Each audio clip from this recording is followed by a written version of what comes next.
자, 오늘부터 석주간 성탄의 계절을 맞이하여 새겨 들어야 될 성탄 메시지, 이런 주제로 말씀을 전하려고 합니다. 오늘은 그 첫 번째 시간, 배우려 하지 않으면 제자가 아닙니다. 거꾸로 하면 제자는 꼭 배워야 되는 사람이다, 이런 말이 되겠죠. 종교개혁자 마르틴 루터가 이런 말을 했어요. 교회란 이런 사람들이다. 자, 여러분, 종교개혁 이전의 기독교를 가톨릭이라 합니다. 그 가톨릭은 교회가 뭐냐? 교회가 건물이었어요. 그래서 유럽에 가보면 엄청난, 우리로 말하면 성당이라 하죠, 그죠? 그쪽 사람들 표현을 하면 두오모라 합니다. 동네마다, 도시마다 엄청난 두오모들이 세워져 있습니다. 여러분, 그분들은 왜 그렇게 엄청난 예배당을 지었을까? 교회는 건물이다. 교회의 첨탑이 높은 것은 하나님의 높음을 표현한다, 그들 나름대로의 믿음이었어요. 그런데 루터가 종교개혁을 하면서 그렇지 않습니다. 교회는 바로 사람입니다. 저와 여러분이 교회인 거죠. 저와 여러분이 예배를 드리는 이곳은 교회가 아니라 예배당입니다. 그러면서 루터가 교회는 이런 사람들이다 라고 말을 하는데요. 첫째, 교회는 예수 그리스도를 기억하는 사람들이다. 여러분, 우리는 예수님을 기억합니다. 어떻게 기억하죠? 그분은 나의 구세주야. 그분은 내 인생의 주인님이야. 그래서 우리는 예수님을 주님이라 부릅니다. 그 예수를 기억하는 사람들, 그게 교회다. 두 번째, 교회는 이 예수 그리스도가 지금 여전히 나와 함께하고 있다는 것을 믿는 사람들. 여러분, 기억만 하면 뭐예요? 그런데 그 예수님이 지금도 나와 여전히 함께하고 있음을 나는 믿습니다. 이런 사람들이 교회다. 저와 여러분도 그렇죠? 어떤 일이 있어도 임마누엘, 하나님은 나와 함께하고 계십니다, 이걸 믿는 사람들이 교회입니다. 그리고 세 번째는, 교회는 예수 그리스도의 가르침을 기꺼이 따르는 사람들. 자, 예수님을 기억합니다. 그분이 나의 구주라고. 예수님이 어떤 상황 속에서도 나와 함께하고 있음을 믿습니다. 여러분, 여기가 끝이 아니라 예수님의 가르침을 기필코 배우려고 몸부림치는 사람들, 어떤 일이 있어도 예수님에게 배우려고 몸부림을 치는 사람들, 이게 바로 교회다. 여러분, 진짜 새겨들어야 될 성경적 교회의 정의라 생각합니다. 첨탑이 높은 두오모가 교회가 아니라 예수 그리스도를 기억하고 그분이 나와 함께하고 있음을 믿으며 그분의 가르침을 기꺼이 배워내려고, 살아내려고 몸부림치는 사람들, 이것이 교회다. 여러분, 이런 사람들을 성경은 제자라고 합니다. 자, 보세요. 성경에는 구원받은 우리를 호칭하는 칭호가 나옵니다. 너는 하나님의 자녀야. 맞죠? 너는 왕이신 하나님의 백성이야. 오케이. 너는 그리스도의 신부야. 너는 거룩한 무리 성도야. 여러분, 어떻습니까? 다 우리를 지칭하는, 교회를 지칭하는 칭호들입니다. 그런데 우리가 잊고 사는 칭호가 하나 있어요. 바로 제자입니다. 여러분, 제자가 교회를 지칭하는 호칭이라는 것, 너무나 많은 사람들이 잊어버리고 살아갑니다. 교회는 바로 제자입니다.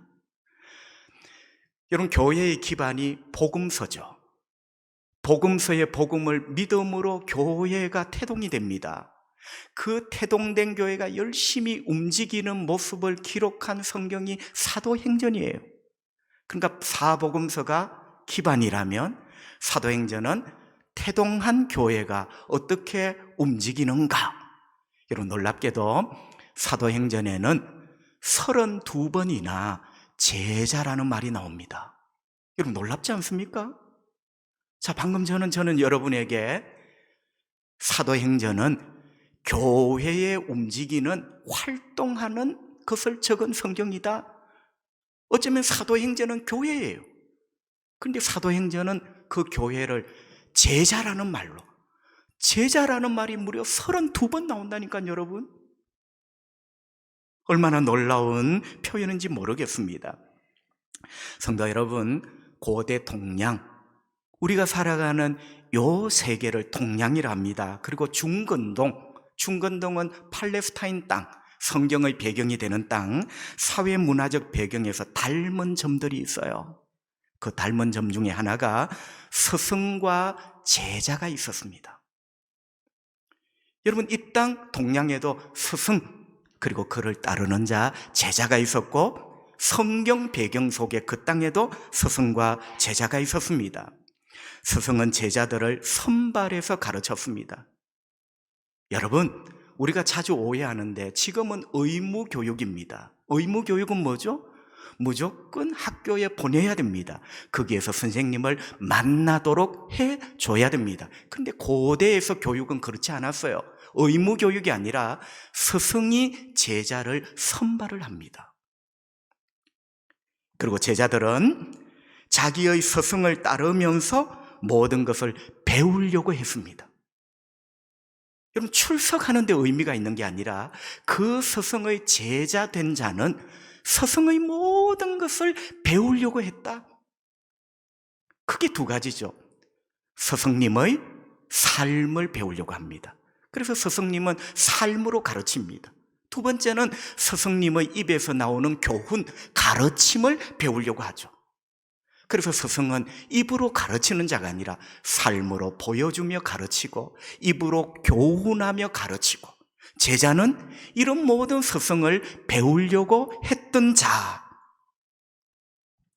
성도 여러분, 이런 스승을 유교 문화에서는 선생님이라고 했습니다. 그러니까 유교 문화에서는 스승을 선생님 이렇게 합니다. 그리고 인도권에서는 산스크리트어로 이 선생을 구루. 여러분, 요즘 신문을 보세요. 주식 투자의 구루라는 말이 선생이에요. 그러니까 인도권에도 선생이 있었는데 구루라고 불렀습니다. 여러분, 성경의 배경이 되는 유대 사회에서는 그 선생님을 어떻게 부릅니까? 랍비라고 불렀어요. 자, 이렇게 동양권, 중건동권 모두가 스승이 있었는데 선생님, 구루, 랍비 이렇게 불려졌다. 여러분, 성경에 보니 예수님도 랍비 이렇게 불려집니다. 여러분, 제자들까지도 랍비요 이렇게 부릅니다. 여러분, 그 말은 예수님이 단순한 선생이라는 말이 아니라 가르쳐 주실 때는 예수님이 구주를 넘어 랍비, 선생님이 되는 거예요. 그래서 제자들도 얼떨결에 랍비요, 선생님 이렇게 불렀던 거죠. 예수님은 사람들에게 나를 따라오너라, 의무교육이 아니었어요. 나를 따라오너라. 스승이 제자를 선발을 합니다. 나를 따라오너라. 그러면서 사람들은 어떻게 합니까? 따라가죠. 제자들은 예수님을 따랐더라. 여러분, 이게 참 묘한 말이에요. 자, 따라오너라 라는 말은 나의 제자가 되거라 이런 뜻입니다. 여러분, 이게 엄마 오리가 꽥꽥 걷잖아요. 새끼 오리가 꽥꽥 따라가는 이런 개념이 아니라 나를 따라오너라 라는 말은 네가 내 제자가 되거라 이런 뜻입니다. 그런데 사람들이 예수를 따랐더라, 따라갔다 했죠. 따라갔다는 의미는 새끼 오리처럼 종종걸음으로 뒤따라갔다는 의미가 아니라 예수님의 제자가 되었다 이런 표현입니다. 그래서 성경은 그 제자가 되어라, 제자가 되었다라는 말을 따라오너라, 따랐더라 라는 말로 표현을 했던 거죠. 그 대표적인 사람이 12제자입니다. 여러분, 성경을 보세요. 12제자가 어떤 서당에 입학했다, 어떤 학교에 입학 원서를 내었다 이런 말이 없어요. 그런데 어떤 표현이 있죠? 따랐더라. 그게 제자입니다. 여러분, 여기서 아주 중요한 문화적 배경이 있습니다. 방금 전에 제가 설명을 드렸던 대로 당시에 내가 누군가의 제자가 된다는 것은 내가 어떤 랍비의 제자가 된다는 것은 반드시 배우겠습니다. 이런 다짐을 하는 거예요. 여러분, 내가 어떤 사람의 제자가 되었다, 그리고 그분을 따라간다는 말은 보기 좋은 말이 아니라 당신을 배우겠습니다. 어떤 일이 있더라도 당신에게 배우겠습니다. 이런 다짐, 이런 결심을 하는 표현이다. 거꾸로 오늘 말씀의 주제처럼 랍비에게, 선생에게 배우려 하지 않으면 제자라고 할 수가 없습니다. 내가 당신의 제자가 되겠습니다 라는 말은 당신에게 어떤 일이 있더라도 배우겠다, 이런 다짐이라고 했죠. 그렇다면 여러분 생각해 보세요. 내가 예수의 제자가 된다는 말은 반드시 예수님에게 배우는 사람이 되겠습니다, 이런 뜻이라는 거죠. 성도 여러분, 요즘은 스펙 시대입니다. 그냥 이력서에 뭔가 많이 탑처럼 올려져 있어야, 야, 네 노력 많이 했구나, 너 알고 보니 대단한 인간이구나, 이런 것들을 쉽게 스펙이랍니다. 그래서 어떤 사람은 쉽게 말하면 하버드 대학에 입학을 했어요. 공부하고 교수에게 배우는 거는 관심이 없어. 스펙, 나 그 대학교에 입학했다, 입학했는데 어떤 사연 때문에 자퇴했다. 여러분, 그 당시 예수님의 제자가 되었다는 말은 내가 한때 예수 학교에 입학했는데 사정이 있어서 이제 안 다닌다, 이런 스펙을 쌓는 게 아니에요. 요즘의 어떤 그런 개념하고는 너무나 다른, 내가 어떤 랍비의, 그분이 예수라면 예수의 제자가 된다는 것은 입학했다, 이력서에 한 줄을 남기기 위해서가 아니라 내가 죽는 날까지 당신에게서 배우겠습니다, 이런 의미라는 거죠. 그게 교회고 그게 저와 여러분입니다. 그럼 굉장히 충격이죠. 그럼 나는 지금까지 뭘 하며 살았던가? 성도 여러분, 이처럼 제자는 반드시 그 스승에게 배워야 하고, 배우려고 몸부림을 치는 사람. 무엇을 배우죠? 내가 따르는 선생님의 삶을 배워요. 내가 따르는 스승님이 입으로 가르쳐주는 교훈을 기꺼이 배우려고 하는 사람, 이 사람이 바로 제자다. 그게 바로 성경이 말하는 예수의 제자, 저와 여러분을 말하는 거죠. 여러분, 오늘 본문도 보세요. 우리 한번 따라합시다. 내게 배우라. 여러분, 눈을 동그랗게 뜨고 오늘 본문을 보세요. 예수님이 내게 배우라, 배우라고 말합니다. 자, 뭐가 되죠? 예수님은 랍비, 우리의 스승입니다. 우리는 제자입니다. 그래서 우리의 랍비, 선생님이신 예수님이 우리에게 하시는 말씀이 내게 배우라. 은혜 받고 돌아가는 것도 교회지만 교회는 학교예요. 배우는 곳이에요. 신앙을 배우고 삶을 배우는 곳입니다. 내게 배우라. 여러분, 이 내게라는 전치사 있잖아요. 두 가지 해석이 있습니다. 첫째는 나한테, 나에게 배우라. 자, 여러분, 우리의 스승이 예수님이에요. 그러면 누구한테 배워야 됩니까? 예수님에게, 내 선생님에게 배워야 되죠. 그런데 여러분 보세요. 우리는 예수님이 나의 선생님입니다 하면서 다른 사람에게 배웁니다. 가짜 제자죠. 목사님, 내 친구가 뭐라고 말을 하던데요, 내가 잘 아는 사람이 뭐라고 말을 하던데요. 여러분, 여러분이 예수님의 제자라면 예수님에게 배워야 되는 거예요. 그분이 뭐라고 말씀하시는가, 그게 중요한 겁니다. 그리고 두 번째는 내게 배우라는 말은 나를 배워라. 어떤 영어 번역본은 나를 배워라. 그래서 첫째는 나에게 배워라, 두 번째는 나를 배워라. 성도 여러분, 답이 분명하죠? 우리는 예수님의 제자입니다. 누구한테 배워야 됩니까? 예수님에게. 내 친구가 무슨 말을 한다고 그걸 따라가는 게 아니에요. 우리가 예수님의 제자라면 예수님에게 배워야 되고 예수님을 배워야 되는 제자이죠. 그리고 여러분 아십니까? 유대 배경 속에 배운다는 끝은 어디냐? 삶에서 살아내는 겁니다. 야, 너 몇 점 맞았어? 이 땅의 우리 교육의 현실이죠. 그런데 여러분, 성령의 교육, 배운다는 것은 배워서 살아내는 데까지, 그게 배우는 거예요. 그러니까 예수님에게 배우고 예수님을 배워서 어떻게 해요?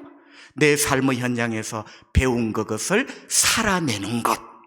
그래서 예수님은 오늘 내게 배워라, 나에게 배우고 나를 배우라고 교회된 저와 여러분에게 권면을 하시는 겁니다. 이게 바로 예수님의 제자라는 말의 뜻이에요. 어떤 제자 훈련 한 프로그램을 이수하는 게 아니라 예수님을 배워 삶의 모든 현장에서 그것을 살아내는 것, 그게 바로 예수의 제자다. 성도 여러분, 성탄절기입니다. 이 성탄의 계절에 제자인 우리는 예수님에게서 무엇을 배워야 할까? 배워야 될 중요한 게 있어요. 이거는 성탄 계절에 이 말씀을 듣고 성탄 계절에 결심을 하면 더더욱 좋은 것, 그게 뭘까? 여러분, 오늘 본문 성경은 이렇게 말씀합니다. 나는 마음이 온유하고 겸손하니 나의 멍에를 메고 내게 배우라. 아멘. 자, 여러분, 답이 보이죠? 예수님은 우리에게 내게 배워라. 그 배움의 과목이 뭡니까? 온유와 겸손입니다. 여러분, 이거는 삼척동자 어린아이도 아는 말이에요. 예수님은 우리에게 배워라. 그 배우는 주 과목이 겸손. 사실은 온유와 겸손이라 했을 때, 여러분, 온유하지 않는 겸손은 없어요. 그래서 사실은 앞에 악센트가 있는 게 아니라 항상 이런 단어는 온유와 겸손, 겸손의 방점이 찍히는 겁니다. 두 단어가 있는 것 같지만 실제로는 예수님이 겸손을 배워라, 조금 풀이하면 온유한 겸손을 배워라, 이렇게 말씀을 하는 거죠. 성도 여러분, 그렇습니다. 우리는 예수님을 배워야 합니다. 그리고 그 결정적인 배움의 과목이 겸손이다. 성도 여러분, 진짜로 우리는 예수님의 제자로 겸손을 배워야 되겠습니다. 거꾸로 겸손을 예수님에게 배우려고 하지 않는 자, 예수의 제자가 될 수가 없죠. 여러분, 어찌 흰 까마귀가 있겠습니까? 까마귀는 까맣기 때문에 까마귀예요. 우리가 예수님의 제자인데 예수님에게 겸손을 배우려고 하지 않을 때 그건 흰 까마귀야. 여러분, 너무나 이상하게 우리는 흰 까마귀로 살아가는 거예요. 나의 구주가 예수님입니다. 나의 랍비가 예수님, 나는 예수님을 배우는 자입니다. 수십 년 동안 입으로 외쳐놓고는 전혀 그분에게서 겸손을 안 배우죠. 흰 까마귀. 여러분, 사실은 이런 논리적 오류 속에 우리가 살아가는 거예요. 문득 깨닫고 보면 주님 앞에 너무나 부끄러운 나의 자화상이죠. 우리 예수님에게 겸손을 배우고 내 삶의 모든 영역에서 겸손을 살아내어야 합니다. 여러분, 그게 예수님의 제자다. 성도 여러분, 예수님은 겸손이 무엇이며 겸손이 어떤 것인가 입이 아니라 예수님의 전생애로 가르쳐 주셨어요. 나는 이 예수님이 참 좋습니다. 여러분, 우리 예수님은, 죄송합니다, 젊은 친구들의 말로 입을 잘 놀리는 이런 선생이 아니에요. 예수님은 당신의 삶으로 우리에게 보여주신 분입니다. 예수님의 전생애가 겸손이 무엇인가를 보여주고 있는 거죠.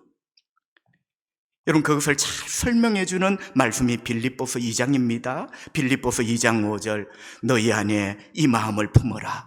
곧 그리스도 예수의 마음이니. 여러분, 이 마음이라는 말은 마음도 되지만 심장이라는 뜻도 있습니다. 우리 심장이 예수님의 심장으로 갈아라. 그게 진짜예요. 여러분, 진짜 제자는 마지막에, 진짜 제자는 이 선생님의 모든 것을 배우고 이 선생님의 모든 것을 담고 싶어. 그럼 마지막이 뭐가 되겠습니까? 우리 선생님의 심장이 내 속에 들어왔으면, 여러분, 그게 바로 너희 안에 예수의 마음을 품으라는 뜻이에요. 진짜 제자는 선생님에게 배우고 배우면서 다 못 배우잖아요. 선생님의 심장 속에 들어있는 그것이 내 심장이 되었으면 이게 진짜 백이 제자의 마음이죠. 너희 안에 예수의 마음을 품어라 라는 말의 뜻이 그겁니다.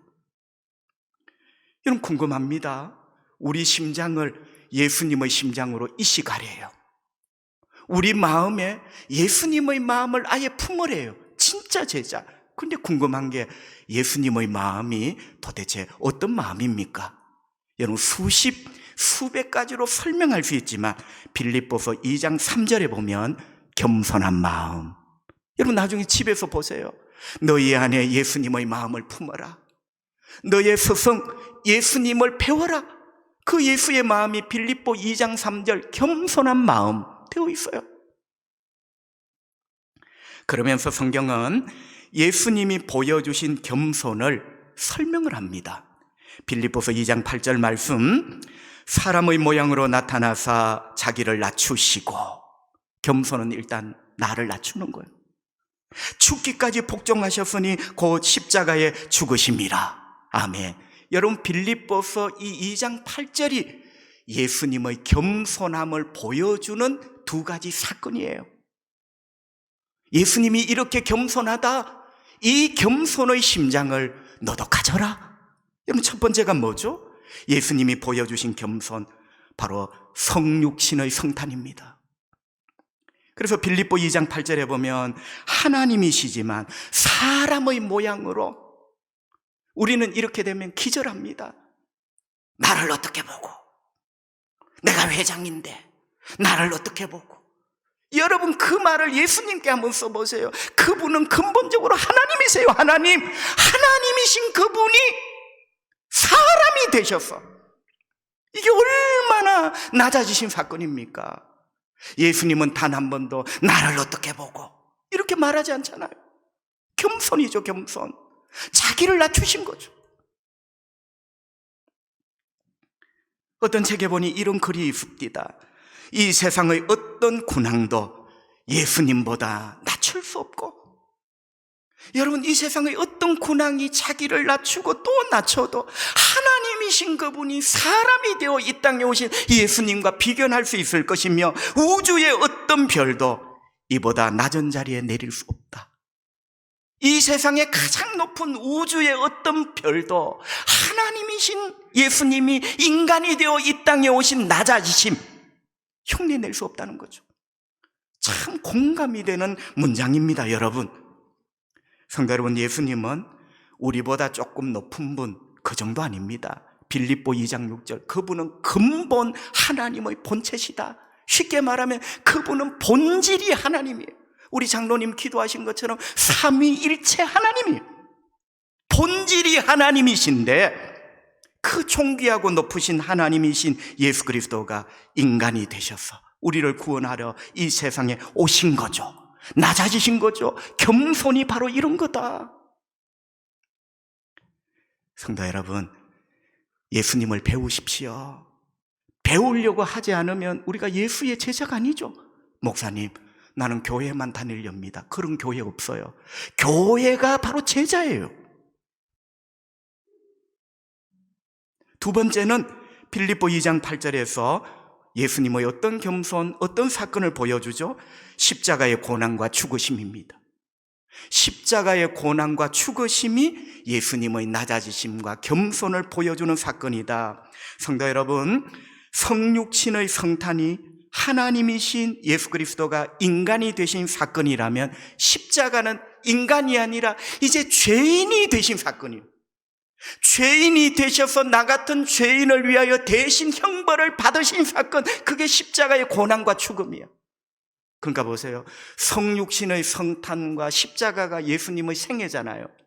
이 생애 전체가 하나님이 인간이 되시고 인간이 죄인이 되신, 결국 흠없고 존귀하신 하나님이 마지막에 뭐가 되죠? 죄인처럼 죽으신, 이게 우리의 스승, 우리의 랍비 예수님이 우리에게 몸으로 보여주신 겸손이에요. 우리는 누구냐? 아, 목사님 오늘 설교 좋네요. 설교가 좋은 게 아니라 우리는 제자라니까요. 그분이 목사의 입을 통하여 말하는 것을 배우려고 하는 사람, 그 예수님의 겸손을 우리가 배워야 된다. 성도 여러분, 그리고 그것을 살아내야 되는 거죠. 어떤 분은 반문합니다. 목사님, 내가 왜 그렇게 살아야 되는데요? 아까 말씀드렸습니다. 답은 너무나 분명합니다. 예수님의 제자니까. 또 반문하겠죠. 나는 그냥 교회만 다니고 싶은데요. 그냥 다니는 교회는 없어요. 교회는 제자예요. 성도 여러분, 주님께 안 배우려고 하고 배운 것을 살아내려고 하지 않기 때문에 지금 세상의 교회가 이런 민낯이 드러난 거예요. 우리는 교회에 출석 체크하는 사람이지 예수를 배우려고 몸부림치는 제자 벌써 내려놨어요. 마치 졸업을 다 한 사람처럼 우리 자세가 그런 거예요. 빛이 되지 못하고 소금이 되지 못하는 거죠. 그저 교회 앞에 미안합니다. 높은 사람만 있어. 나를 어떻게 보고. 여러분은 도대체 누구한테 배웠습니까? 우리의 구주, 우리의 랍비가 예수님인데 그분은 나를 배우라 했는데 여러분은 도대체 어떤 서성을 두고 계십니까? 저부터 회개해야 될 그런 대목이다 생각이 듭니다. 성도 여러분, 제자는 기꺼이 배워야 하는 사람입니다. 하버드 입학해서 1년 만에 스펙 쌓기 위하여 자퇴한 사람이 아니라 예수님의 제자가 되는 그 순간 한평생 예수님을 배우고 배운 것을 살아내야 하죠. 오늘 본문 마태복음 11장 내게 배워라. 주님 뭘 배울까요? 겸손. 빌립보 2장 8절 너의 심장을 바꾸어라. 뭐로 바꿀까요? 나의 심장으로. 예수님의 심장이 어떤 심장인데요? 겸손의 심장이란다. 성도 여러분, 그렇다면 겸손이 일단은 나를 낮추는 것이라 했습니다. 예수님도 낮아지셨어요. 그렇다면 조금 더 구체적으로 겸손이라는 말은 듣기는 좋지만 잘못하면 추상적이 됩니다. 그럼 겸손이 뭘까? 나의 아내, 나의 남편, 나의 부모, 내 친구 앞에 어떻게 하는 게 겸손일까? 여러분, 예수님이 말씀을 해주셨어요. 빌립보서 2장 3절 아무 일에든지 다툼이나 허영으로 하지 말고 오직 겸손한 마음으로 각각 자기보다 남을 낮게 여기고. 아멘. 여러분, 이 구절을 자세히 보면 겸손한 마음이 센터입니다. 핵심이에요. 그 겸손한 마음, 그 겸손이 뭐냐? 1. 겸손은 다툼이 아닙니다. 이렇게 되는 거죠. 자, 여러분, 일단은 겸손은 다툼으로 살지 않는 겁니다. 이 다툼이라는 말은 A와 B가 찌그럭찌그럭 주먹질, 삿대질 그게 아니고요. 다툼의 헬라 말은 에리데이아요. 에리데이아의 뜻이 이기주의입니다. 자, 보세요. 겸손은 이기주의자로 살지 않습니다. 여러분, 우리가 왜 다툴까요? A와 B가 왜 싸울까요? 다 이기심 때문이에요. 그러니까 여러분, 우리 성경은 다툼, 에리데이아를 이기주의라는 말을 한 번 더 번역을 한 거예요. 지극히 나만 생각하는 것, 에리데이아, 그것 때문에 다투는 거예요. 그럼 성경이 뭐라 합니까? 겸손은 다툼이 아닙니다. 겸손은 이기주의가 아닙니다. 성도 여러분, 솔직하게 지독한 이기주의야. 그런데 자기는 나는 겸손하대. 흰까마귀죠. 여러분, 우리가 머리가 있으면 한번 생각해 보세요. 지독하게 자기밖에 몰라. 그런데 겸손하대. 흰까마귀입니다. 두 번째, 겸손은 허영으로 살지 않습니다. 허영이라는 말은 조금 어렵지만 헬라말로 케노독시아입니다.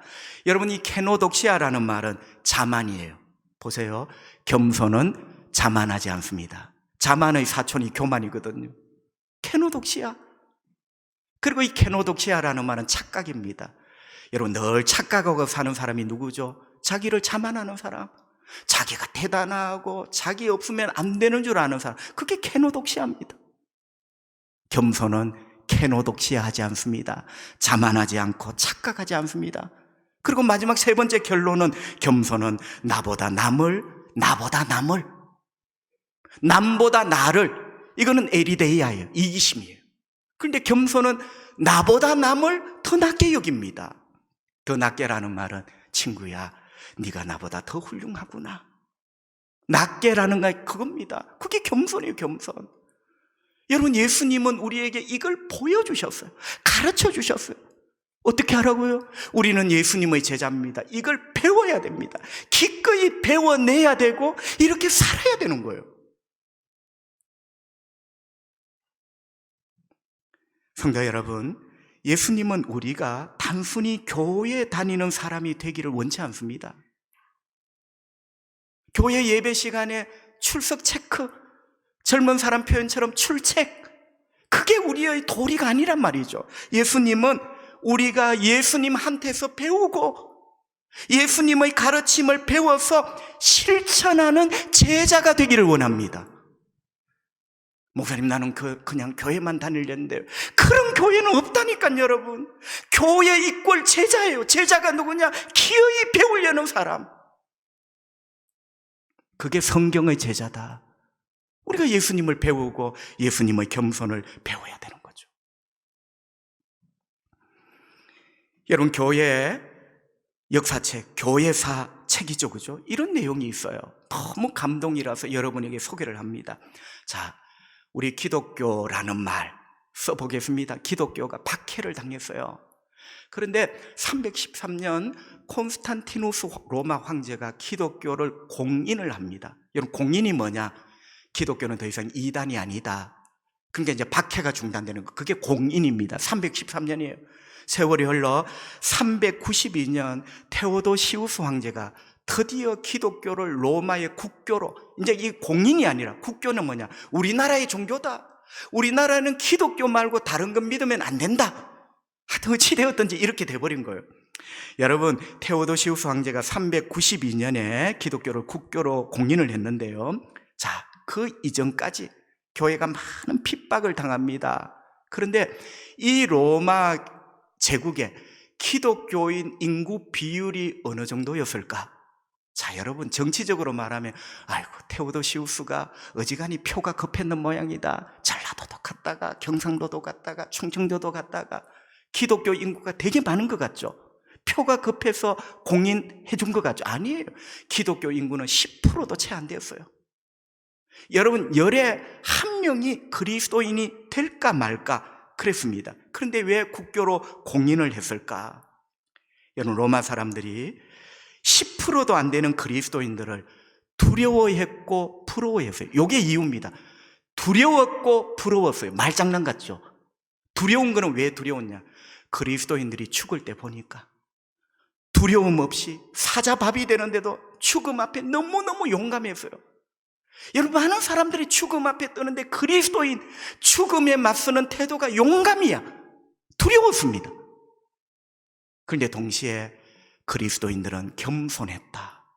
여러분, 용감과 겸손은 어쩌면 극우와 극좌입니다. 어울릴 수 없는 말이에요. 되게 용감한 사람은 때로는 거만해. 그런데 로마인들의 눈에 보이는 그리스도인들은 죽음을 담대하게 맞서는 용감했고 동시에 겸손했다. 저 사람들 속에는 뭐가 있는가? 두려웠어요. 그리고 그렇게 살아가는 그들이 부러웠습니다. 여러분, 그게 어쩌면 기독교를 공인할 수밖에 없는 어떻게 보면 영적인 의미죠. 여러분, 이 말을 새겨들어야 됩니다. 세상이 그리스도인들을 두려워했다. 그리고 부러워했다. 어쩌면 저들은 죽음 앞에서 저렇게 용감할 수 있는가? 동시에 용감하면서 어떻게 저렇게 겸손할 수 있는가?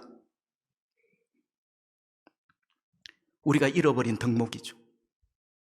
그러면서 그리스도인들의 마음속에 들어있는 예수 그리스도를 그들도 공경하기 시작합니다. 세상이 그리스도인들을 인정하기 시작하죠. 그 인정이 황제의 국교 공인이라 생각을 합니다. 베드로전서 3장 15절, 너희 속에 있는 소망에 관한 이유를 묻는 자에게, 제가 요 구절만 따와봤습니다.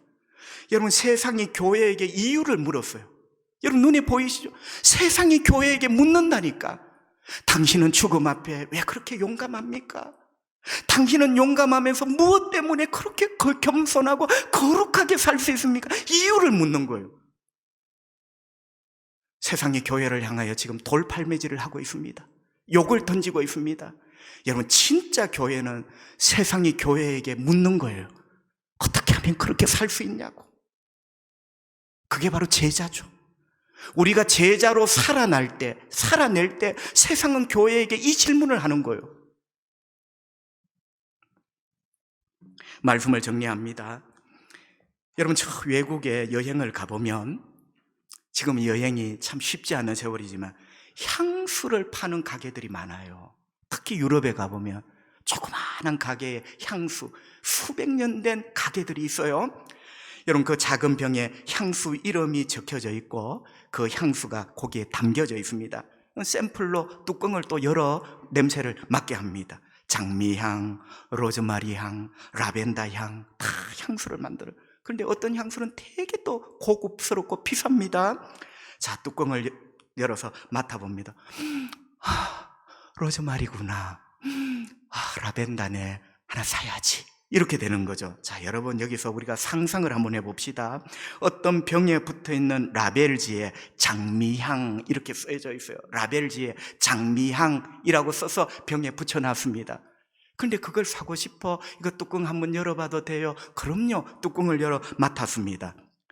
그런데 라벨지는 장미향인데 뚜껑을 열어 맡아보니까 라벤더 향이야. 여러분, 공업용어로 이런 병을 불량품이랍니다. 불량품이죠. 병에 붙인 라벨지 이름과 내용물이 달라. 불량품이죠. 불량품. 성도 여러분, 마찬가지입니다. 우리는 예수님의 제자들입니다. 제자가 뭐냐? 우리의 스승 예수님을 기꺼이 배워내는 사람, 배우려고 하는 사람, 그 배운 것을 삶에서 살아내는 사람.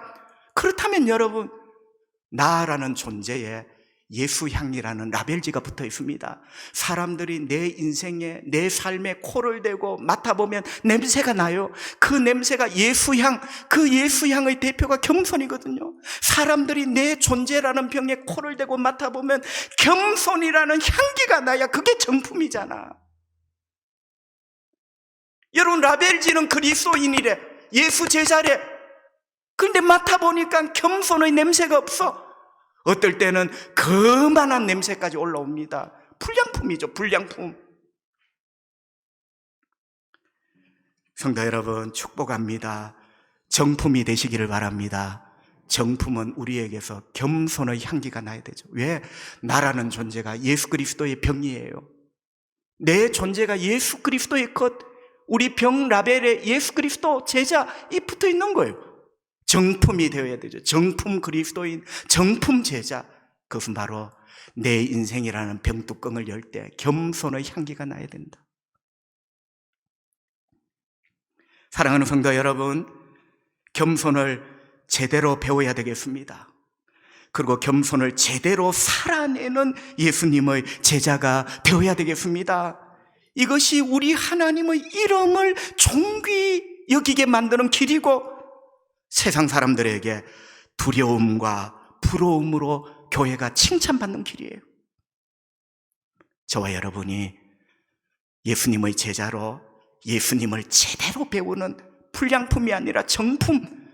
목사님, 정품이 뭔데요? 겸손의 향기가 나는, 제대로 배우고 제대로 살아나는, 하나님께 영광을 돌리며 세상이 우리를 두려워하면서도 부러워하는 그 작은 불씨가 저와 여러분이 되기를 주님의 이름으로 축복합니다. 기도하겠습니다. 우리 하나님 아버지, 감사합니다. 오늘도 건강 주셔서 감사하고 믿음 주셔서 우리 하나님 앞에 예배자로 서 있게 하시니 감사합니다. 참 불편한 말씀, 무거운 말씀이지만 내 영혼을 말씀으로 불편하게 하시니 감사하고 다시 한번 고민하게 하시니 감사합니다. 예수님의 제자, 예수를 기꺼이 배우려는 사람, 어떤 일이 있어도 배워서 살아내는 사람, 주여, 우리가 그 예수 그리스도의 제자입니다. 라벨지와 들어있는 내용물이 다르는 불량품이 아니라 정품이 되기를 원합니다. 정품 그리스도인, 정품 제자, 우리에게서 예수의 향기, 겸손의 냄새가 나는 하나님, 그런 목사로, 그런 장로님으로, 그런 성도로 우리가 살기를 원합니다. 세상이 우리를 보면 용맹하면서도 겸손한, 무섭기도 하고 부럽기도 한 하나님, 교회가 교회되게 해주시기를 원합니다. 성령을 우리에게 부어주시기를 원합니다.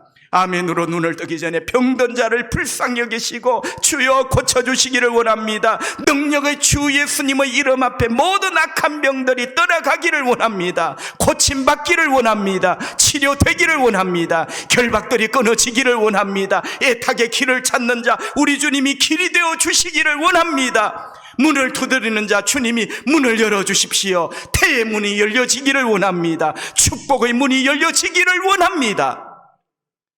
이번 한 주간도 복된 한 주간이 되기를 원하옵고 예수님 거룩하신 이름으로 기도합니다. 아멘.